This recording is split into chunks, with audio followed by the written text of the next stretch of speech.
நன்மையை ஏவுங்கள், தீமையை ஏவுங்கள். அதுதான் சிறந்த நட்பு.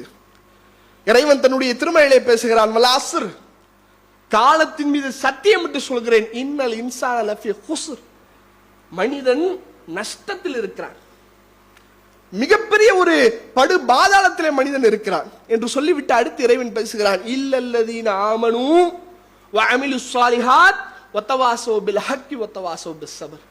ஈமான் கொண்டு நன்மை செய்து ஒருவருக்கொருவர் உண்மையை கொண்டும் பொறுமையை கொண்டும் உபதேசம் செய்தவர்களை தவிர. நண்பர்களை பத்தி அல்லாஹ் பேசுறான். என் நட்பு எப்படி இருக்கணும்? நான் நல்ல காரியங்களை செய்யும் போது என்னுடைய நண்பனை நான் சேர்த்துக் கொள்ள வேண்டும். வா தொழுவ போலாம், வா நம்ம பயானுக்கு போலாம், வா நம்ம ஒரு இடத்துக்கு ஒரு நன்மையான காரியம், ஒரு பணி நடக்குது, அங்க போய் கலந்துக்கலாம் என்று என்னுடைய நண்பனை நான் அழைத்துக் கொள்ள வேண்டும். அவன் ஒரு தவறு செய்கிறானா அதை அவனுக்கு சுட்டி காட்ட வேண்டும். நான் ஒரு தவறு செய்கிறேனா என்னுடைய நண்பன் என்னை சுட்டி காட்ட அனுமதிக்க வேண்டும்.